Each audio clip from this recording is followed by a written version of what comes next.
Alright guys, स्वागत है आपका इस वीडियो में। तो फाइनली यहाँ पे टू बी हीरो एक्स का एपिसोड नंबर 1 आ चुका है और सच में काफी कमाल की एनिमे है। ये एक चाइनीज एनिमे है, ठीक है। पहली बार हम अपने चैनल पर कोई चाइनीज एनिमे कवर कर रहे हैं। इसमें काफी सारे एक्शन सीन्स भी है। चलिए फिर ये वीडियो शुरू कर लेते हैं, बाकी बातें वीडियो के एंड में कर लेंगे।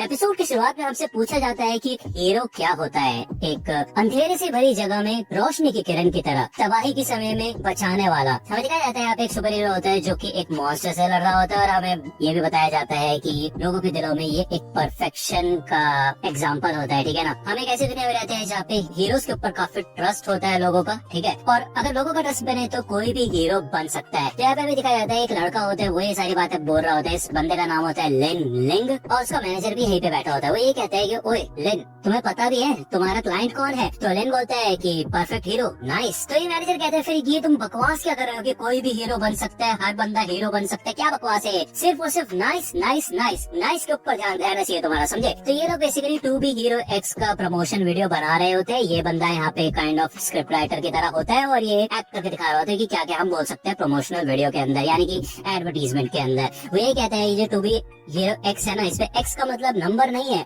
बल्कि उसका मतलब ये है कि मेरे जैसा ना समझ इंसान भी हीरो बन सकता है, कोई भी इंसान हीरो बन सकता है। तो ये मैनेजर उसे रोक देता है और वो कहता है कि तुम पागल हो गए, तुम्हारा दिमाग खराब हो चुका है क्या? उम्र क्या है तुम्हारी? ये जो हीरो हीरो खेल रहे हो तुम बड़े नहीं हो पा रहे हो क्या? कितनी बकवास सी बात है। मतलब हमारे यहाँ पे मेन मोटिव है नाइस के लिए वीडियो बनाना और तुम अपने ही लगा रहे हो भाई। क्या तुमने कभी अपने आपको देखा भी है? तुम आम इंसान हो, एकदम बेकार नकारा। अगर तुम्हें सक्सेस की पाथ पे जाना भी है ना तो तुम्हें रियलिटी को फेस करना होगा और काफी ज्यादा मेहनत करनी होगी। तुम्हारे पास और कोई आसान तरीका नहीं है, समझे? तभी यहाँ पे मिस जे का फोन आता है भाई इस मैनेजर को और वो यहाँ पे भाई प्रमोशनल वीडियोस के बारे में बात करती है बेसिकली, ठीक है। और फोन वगैरह काट देती है, जिसके बाद ये मैनेजर इस बंदे को बोल देता है भाई अपना सामान वामान पैक करो और निकलो यहाँ से, ठीक है। अगर लिन को नौकरी से निकाल दिया गया होता है तो बेसिकली यार उसकी जिंदगी में कोई भी होप नहीं बची होगी, ओके। और वो यहाँ पे छत पे आ जाता है, काइंड ऑफ तुम समझ ही सकते हो क्या करने के लिए आया है। वो कूदने के लिए आया है इधर, ठीक है। अब वो समझ जाता है कि यार इस दुनिया के अंदर जब लोगों का ट्रस्ट मिलता है ना किसी इंसान को तो वो एक हीरो बन सकता है। लेकिन लिन जैसे आम बंदे के ऊपर कौन ही ट्रस्ट करेगा यार? मतलब उसके आसपास तो लोग भी इकट्ठा नहीं हो पाएंगे। तभी यहाँ पे एक एडवर्टीजमेंट चल रहा होता है सामने, जिसके अंदर मून नाम की एक्ट्रेस होती है और वो काफी कमाल की होती है। हमें दिखाया जाता है कि मून और नाइस ये दोनों ही एक परफेक्ट लव नाम के शो में काम करते हैं और रिलेशनशिप में भी होते हैं दोनों, ठीक है ना। ये प्रमोशनल वीडियो लिन ने ही मदद की थी बनाने के लिए, जो कि काफी कमाल का वर्क होता है। लेकिन ये चीज यहाँ पे काफी ज्यादा डिप्रेसिंग होती है लिन के लिए। और पीछे इधर नाइस भी होता है जो की कुछ ड्रीम एंड कॉर्पोरेशन के अपार्टमेंट्स का प्रमोशन कर रहा होता है। लेकिन ये सब देख के ना काफी गुस्सा आता है लिन को और वो बोलता है कि बाहर में जाओ तुम, मेरे को कोई फर्क नहीं पड़ता तुमसे, समझे? तभी यहाँ पे हमें दिखाया जाता है सच में नाइस इधर आ जाता है और उसके बाद सुपर पावर्स होते हैं भाई, काफी कमाल का होता है वो। इधर वो चुपचाप आता है और बढ़ना शुरू करता है लिन की तरफ। ये सब कुछ स्लो मोशन हो जाता है, काफी कमाल का सीन। और इधर लिन के बाजू से निकलता है नाइस और काफी कमाल का एक सिग्नेचर साइन देता है अपना और नीचे कूद जाता है। अब ऑब्वियसली बात है वो सुपर हीरो है, मरेगा तो नहीं। लेकिन जैसे यहाँ पे लिन नीचे देखता है तो भाई नीचे गिर के मर चुका होता है भाई वो। मतलब वो ये सोचता है लिन की भाई ये तो उड़ सकता है ना, तो ये मर कैसे गया भाई? अभी यहाँ पे मिस जे आती है अपने कुछ बॉडीगार्ड्स के साथ और वो पूछती है लिन से कि नाइस कहाँ गया? लेकिन भाई लिन बता देता है कि भाई वो तो नीचे गिर के मर गया और इसका मेरे से कोई लेना देना नहीं है। तो यार ये बॉडीगार्ड्स लिन को भी पकड़ लेते हैं और हमें दिखाया जाता है ऑफिस का सीन। और बेसिकली ये लोग इस बात को छुपाने की कोशिश करते हैं कि नाइस की डेथ हो चुकी है सीरियसली, भाई वो मर चुका होता है अब, ठीक है। अब यहाँ पे लिन को होश आता है तो ये लोग पूछते हैं कि तुम हो कौन? तो लिन अपना इंट्रोडक्शन देता है और उसका इन सब चीजों से कोई लेना देना नहीं है। तो मिस जे कहती है कि हमें बताओ कि तुमने क्या देखा और क्या सुना, सब कुछ बताओ। तो लिन बताता है कि भाई मेरे को नहीं पता, वो तो मेरे साइड में से निकला और नीचे कूद गया, पता नहीं एक भी शब्द बोला नहीं उसने। तो मिस जे कहती है पक्का और कुछ नहीं? तो लिन कहता एक और चीज, उसने अपना सिग्नेचर पोस्ट भी किया था कूदने से पहले, नाइस ऐसा करके। तो भाई ये काफी अजीब सी सिचुएशन होती है। अब यहाँ पे मिस जे को कॉल आता है ऑर्गेनाइजेशन से, लेकिन वो ये चीज बताती नहीं है कि नाइस मर चुका है। तो भाई लिन इधर चिल्ला के बताने की कोशिश करता है कि नाइस मर चुका है और वो यहाँ से भागने लग जाता है। लेकिन इधर मिस जे एक पेंट की बाल्टी उठाकर उसके मुंह पे फेंक के मार दिया भाई, काफी तगड़ा निशाना। यहाँ पे वो फोन कट कर देती है और लिन के पास आती है। वो देखती है कि लिन के सर पे यहाँ पे व्हाइट कलर का पेंट लग चुका है और वो यही कहती है कि भले यहाँ पे नाइस मर चुका है लेकिन हमारे दिमाग अभी भी जिंदा है, हम कुछ न कुछ तो रास्ता निकाल ही लेंगे। तभी ये लोग नोटिस करते हैं कि लिन काफी हद तक नाइस की तरह ही दिखता है। तो ये लोग समझ जाते हैं कि क्या करना है इनको। ये सारी की सारी नाइस याद करा देते हैं लिन को नाइस की, मतलब बेसिकली उसका कार्बन कॉपी उसको बना देते हैं, हेयर स्टाइल वगैरह सब चेंज कर देते हैं, कॉस्ट्यूम पहना देते हैं। ओके, यहाँ पे एक हफ्ते तक इनका ये ड्रामा चलता है। बेसिकली उसको पूरी तरह से ट्रेन कर देते हैं ये लोग। और न्यूज में ये बता दिया गया था कि भाई जो नाइस है वो सॉलिटरी ट्रेनिंग के ऊपर गया है और दूसरी ओर यहाँ पे एक बंदे ने बॉस के प्रेशर में आके जान दे दे दी अपनी। तो बेसिकली न्यूज में इन्होंने ये डाला है कि जो लिंग नाम का बंदा था ना, उसने सुसाइड किया है, ना कि नाइस ने किया है। तो बेसिकली अब यहाँ पे लिन नाइस की ही जिंदगी जीने वाला है। यहाँ पे काफी सारे फैंस तैयार होते हैं भाई नाइस के लिए, और भाई नाइस के पास जब ये लोग आते हैं तो उसके अंदर काफी ट्रस्ट भी आता है, और नाइस की तरह ये लोग उसको ट्रेनिंग वगैरह कराना शुरू कर देते हैं। और बताया जाता है हमें कि जैसे जैसे लोगों का ट्रस्ट उसके ऊपर बनेगा ना, तो वो भी बिल्कुल धीरे धीरे करके नाइस की तरह ही बनता जाएगा। उसके अंदर जैसे ही उसकी ट्रस्ट वैल्यू, यहाँ पे ट्रस्ट वैल्यू नाम का एक नंबर है जो कि इंक्रीज जैसे जैसे होगा ना लिन के लिए, तो वो भी धीरे धीरे करके नाइस की तरह बन जाएगा। मतलब हेयर स्टाइल वगैरह, आवाज वगैरह सब कुछ उसकी तरह होने लग जाती है उसकी, ठीक है। और इवन उसके आईज का कलर भी चेंज होने लग जाता है बिल्कुल नाइस की तरह, जो कि काफी कमाल की बात है। ये लोग इस बात से खुश हो रहे होते हैं, लेकिन मिस जे कहती है तुम्हें पता होना चाहिए कि सब कुछ ट्रस्ट वैल्यू का खेल है, तो एक चुटकी बजाते ही ये सब कुछ खत्म भी हो सकता है, तो तुम्हें ये चीज मेंटेन भी करनी पड़ेगी। लेकिन ये सोचता है मन में कि भाई मैंने कभी सोचा नहीं था कि मेरे जैसे इंसान भी एक हीरो बन सकता है, सेंटर ऑफ अट्रैक्शन पूरी दुनिया का। तो मिस जे कहती है अपनी गर्लफ्रेंड से मिलना मत भूलना। अब आपको याद होगा यार, जो नाइस है उसकी गर्लफ्रेंड है मून, जो कि यहाँ पे उसका वेट कर रही होती है। अब ऑब्वियसली बात है इधर लिन को डर लग रहा होता है, क्योंकि भाई मून उसकी गर्लफ्रेंड है, और नाइस के बारे में वो हर छोटी डिटेल जानती होगी, तो ऑब्वियसली बात है उसको पता चल जाएगा कि ये एक फेक है। लेकिन मिस जे उसको जबरदस्ती यहाँ पे बाहर फेंक देती है और कहती है कि तुम्हें ये चीज करनी होगी। भाई लेन यहाँ पे बाहर निकलता है और काफी कमाल की एंट्री मारता है और अपना हाथ आगे बढ़ाता है मून का हाथ लेने के लिए, लेकिन थोड़ी देर वो रुक जाती है। अब यार लेन अपने माइंड में सेल्फ डाउट करने लग जाता है, और वो ये सोचते हैं यार सच में है तो काफी ब्यूटीफुल, और उसका पहले से क्रश था यहाँ पे मून के ऊपर, तो उसे काफी अच्छा महसूस हो रहा होता है। इधर मून उसका हाथ पकड़ती है, काइंड ऑफ ये दोनों आ जाते हैं एक लाइव ब्रॉडकास्ट के अंदर, जो कि 5 सेकंड के अंदर शुरू होने वाला है। ओके, इस शो का नाम है ट्रू लव रेसिपी। ओके, और ये लाइव वेन्यू होता है। अब यहाँ पे ये जो होस्ट होता है ना, ये चेंज हो चुका होता है, और इसकी जगह एक 249th रैंक का हीरो आ चुका होता है, जो कि होता है आई ऑफ ट्रूथ एनलाइटर। अब बेसिकली ये भाई सच सामने लेके आता है। अब मिस जे तो ये देख के रह जाती है, क्योंकि इनका प्लान चेंज हो चुका होता है, और वही कहती है कि लास्ट मिनट पे होस्ट क्यों चेंज कर दिया। तो उसको बताया जाता है कि जो पुराना होस्ट था ना, एनलाइटर ने उसको एक्सपोज कर दिया, और लाइव स्ट्रीम पे इसलिए वो आ चुका है। तो मिस जे कहती पहले क्यों नहीं बताई ये बात तुमने, तो ये लोग बताते भाई थोड़ी देर पहले तो निकाला उसको। तो भाई एनलाइटर यहाँ पे आ चुका होता है, जो की सब्स्टिट्यूट होस्ट होता है। अब यार ये देख के लेन तो रह जाता है, उसे पता चल जाता है कि ऐसा लगता है कि इसको लेन की सच्चाई पता है, और इसी वजह से वो यहाँ पे आया है उसे एक्सपोज करने के लिए। अब ट्रू लव रेसिपी नाम है शो का। तो ये लोग इधर ट्रस्ट वगैरह की बात करते हैं, और एक टेस्ट चलाएंगे ये लोग कि दोनों एक दूसरे के ऊपर ट्रस्ट करते हैं यानी, ये देखेंगे ये लोग, ठीक है। तो सबसे पहला क्वेश्चन ये होता है नाइस से कि आज तक मून ने कितने कमर्शियल्स किए हैं टोटल, और उनका टोटल रन टाइम क्या है।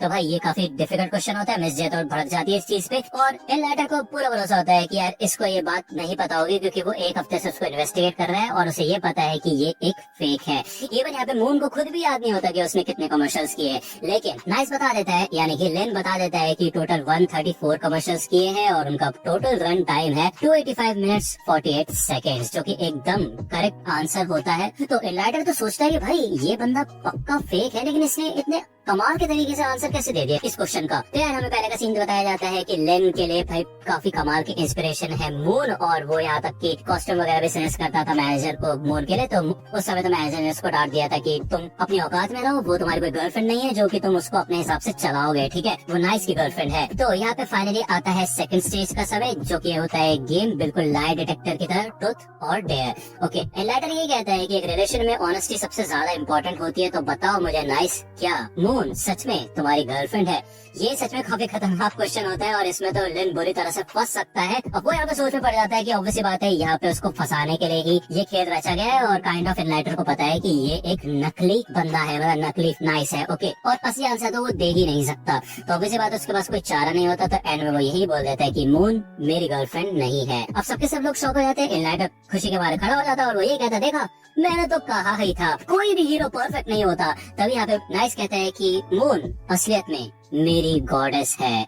और भाई ये काफी चीजी लाइन हो जाती है, जिसे देख के सबके सब लोग शॉक हो जाते हैं। अब वो यहाँ पे पहले का सीन याद करता है, वो देखता है कि मून ने हमेशा से ही उसको मोटिवेट किया है, इनकरेज किया है, और होप दिया उसको जिंदगी को लेके। तो हमेशा से ही वो उसको गॉडेस की तरह मानता था, उसकी काफी रिस्पेक्ट करता था। वो ये कहता है कि मैं हीरो बना ही था उसको प्रोटेक्ट करने के लिए। ये देख के यहाँ पे ऑडियंस तो एकदम शॉक हो जाती है, भाई पूरा प्यार की लहर दौड़ जाती है इंटरनेट पे, ठीक है ना। और ये दोनों यहाँ पे रोमांस वाले मोमेंट पे आ जाते हैं, काफी इंप्रेस हो जाती है मून। लेकिन एनलाइटर को गुस्सा आता है, और वो कहता है रुको अभी थर्ड स्टेज अभी भी बाकी है, समझे। वो यहाँ पे भाई अपना कप ही तोड़ देता है, एक गेट ओपन होता है, और हमें दिखाया जाता है यहाँ पे नाइस का यानी कि लेन का मैनेजर आ जाता है। भाई उसका इंट्रोडक्शन दिया जाता है कि वो एक एंटरप्रेन्योर है, लेकिन वो तुम्हारी वजह से बर्बाद हो चुका है, समझे। तो बेसिकली यहाँ पे मिस जे को बताया जाता है कि इसका कॉन्ट्रैक्ट हमने टर्मिनेट कर दिया था, इनको कमर्शियल देने से हमने बंद कर दिया था और कुछ पेमेंट्स वगैरह भी ड्यू है मेरे ख्याल से, इसी वजह से ये मैनेजर यहाँ पे आया है। ओके, और ये इधर बैंक्रप्सी की कगार पे आ चुका है बेसिकली। अब यार जो आर्टिकल था ना जिसमें नोटिफिकेशन दिया था कि ली लिंग नाम का बंदा मर चुका है, सुसाइड किया उसने,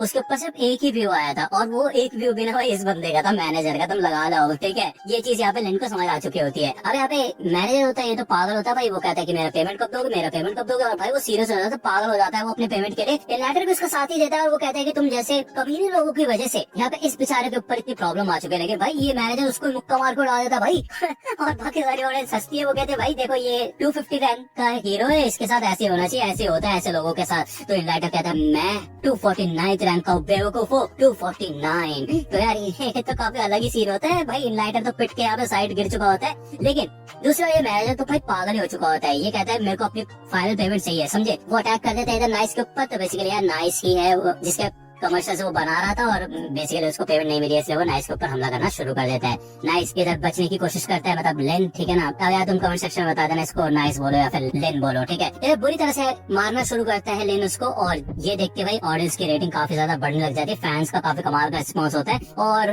लेन को भी काफी अच्छा महसूस होता है। वो ये कहता है कि ऐसा लगता है भाई हीरो बनना काफी कमाल की फीलिंग है। यहाँ पे मैनेजर फिर से अटैक करता है, लेकिन लेन उसको एक ही मुक्के में नीचे गिरा देता है और वो कहता है शांत हो जाओ तुम। तो मैनेजर कहता है कि तुम्हें क्या पता कितना मुश्किल होता है कंपनी चलाना, और तुम मुझे कह रहे शांत हो जाओ। प्रोजेक्ट से रिजेक्ट किया जाता है, एम्प्लॉयज पे भाई फालतूगिरी करते रहते हैं, उनसे कोई फायदा नहीं होता। और अगर उनको कुछ बोलो तो भाई उल्टा यही कहते हैं कि मेरे ऊपर ही केस कर देंगे। भाई हद हो गई यार। फिर जब मेरे को समझ आया कि मैं उनको लात मार के नौकरी से निकाल सकता हूँ, तो मुझे समझ आया कि उनके अंदर का डर क्या है, और मुझे एक काफी कमाल की ताकत महसूस हुई। उनके अंदर का डर मेरे अंदर ताकत लेके आया। तो बेसिकली यहाँ पे जैसे ट्रस्ट से हीरोज को एनर्जी मिलती है, यहाँ पे डर से इस बंदे को ताकत मिल गई। ओके, तो वो अपनी डर की ताकत का इस्तेमाल करता है, जिससे कि वो काफी सारे लेटर्स मारता है और काफी लोगों को जान से मार देता है। नाइस इधर बाल बाल मून को बचाता है और वो आगे बढ़ते हैं इधर उसके ऊपर अटैक करने के लिए, लेकिन अब वो काफी ज्यादा ताकतवर हो चुका होता है। तो नाइस के अटैक्स का इसके ऊपर कोई भी फर्क नहीं पड़ता है। वो अलग अलग अटैक करके देखते हैं लेकिन कोई फर्क नहीं पड़ता। तो यार लिन खुद सोचता है कि भाई मैंने सारे अटैक करके देख लिए जिनकी भी मैंने ट्रेनिंग की थी, अब मैं करूँ क्या, कैसे आ रहा हूँ इसको। जिसके बाद भाई मैनेजर ऑब्वियसली ओवर पावर कर जाते हैं और उसको बुरी तरह से मार के गिरा देता है। अब यार इधर लेन तो डिमोटिवेटेड होने लग जाते हैं, क्योंकि ऑब्वियसली बात है यार वो हीरो तो बन गया, लेकिन असलियत में वो एक आम इंसान है जिसकी कोई औकात नहीं है, जिसके कुछ बस की नहीं है। वो एक आम इंसान है, ठीक है। जिस वजह से वो यहाँ पे जब कूदने गया था तो वो ये इमेजिन करता है कि काश उस समय नाइस वहीं खड़ा रहता और वो कूद जाता, ठीक है। वो किसी काम का नहीं है। लेकिन तभी उसको याद आता है मून की बातें कि हर इंसान को अपने बेस्ट बनना चाहिए, बेस्ट वर्जन बनना चाहिए। ये सारी चीजें जब वो याद करता है तो उसे एहसास होता है कि वो पहले भी यही चीज मानता था, टू बी हीरो एक्स का मतलब ये है कि कोई भी हीरो बन सकता है, यहाँ तक कि उस जैसा मामूली इंसान थी। तो यहाँ पे जब मैनेजर अपना फाइनल अटैक करने वाला होता है तो नाइस के अंदर काफी अच्छी खासी मोटिवेशन आती है, जो कि अपने एक ही मुक्के से इस अटैक को रोकता है और भाई इस मैनेजर की वाट लगा के रख देता है। इसको फाइनली पकड़ लिया जाता है और हमें बताया जाता है कि वो फेयर एम्पलीफायर का इस्तेमाल कर रहा था। इस वेपन का इस्तेमाल पहले भी किया जा चुका है और मिस ये कहती है ऐसा लगता है कि तुम काफी फिट हो इस रोल के लिए। तो लेन कहते हैं हाँ, मतलब पहले मुझे ऐसा लग रहा था कि मेरे को नाइस का एक रोल प्ले करना है, लेकिन अब मुझे समझ आ चुका है कि जो तुमने कहा था वो बिल्कुल सही है, मैं ही हूँ नाइस अब। तो मिस ये कहती ठीक है, फिर इसका तो ये है कि अब हम तुम्हें तुम्हारे घर छोड़ सकते हैं, यानी कि हीरो टावर में। यहाँ पे ये लोग हीरो टावर में आ जाते हैं और हमें बताया जाता है कि जितनी ज्यादा रैंकिंग होती है किसी हीरो की, उतना ही ऊपर उसका फ्लोर होता है। तो यहाँ से व्यू काफी कमाल का लग रहा होता है और लेन पूछता है कि क्या तुम्हें पता चला कि नाइस ने सुसाइड क्यों किया था। तो मिस ये बता देती है कि देखो यार उसका अपना खुद का कोई रीजन रहा होगा, उस दिन उसके पास चॉइस थी और उसने अपनी चॉइस ले ली। तुम भी एक दिन इसी सिचुएशन में फंसोगे, तुम्हें भी एक दिन चॉइस मिलेगी, ठीक है ना। तो यार ये चीज सोचने लग जाता है लेन। जैसे वो यहाँ पे घर में आता है तो देखते हैं कि नाइस का बहुत बड़ा स्टैचू है, बट वो काफी ज्यादा थक चुका होता है, तो वो अपने कपड़े वपड़े उतारता है और बेड पे कूद जाता है। तो देखता है साइड में इधर मून भी सो रही होती है, तो वो सोचता है कि यार मून यहाँ पे क्या कर रही है। उसे पता होता है वो और नाइस यहाँ पे लिव इन में रह रहे हैं, तो वो उसको चद्दर टाइप उड़ा देता है और उसको काफी शर्म आ रही होती है उसके साइड में लेटने में, ठीक है। तो वो तकिया उठा के कहीं और जाने लग जाता है। वो जैसे उसके साइड से निकलता है ना, तो वो देखता है भाई साहब काफी खतरनाक सीन, मून की डेथ हो चुकी होती है भाई, उसको किसी ने जान से मार दिया होता है और ये काफी खतरनाक सीन होता है भाई, फुल खून खून और एकदम काफी तगड़ा प्लॉट ट्विस्ट। भाई मैंने सोचा नहीं था, मतलब मेरे को ये चीज पता चल गई थी कि यार ये लोग लेन को ही नाइस बना देंगे, ठीक है, उसको हीरो बना देंगे, लेकिन मैंने ये नहीं सोचा था कि यार मून की डेथ हो जाएगी। ये सच में काफी कमाल का सीन था। एनीवे ये एपिसोड ये पे खत्म होता है।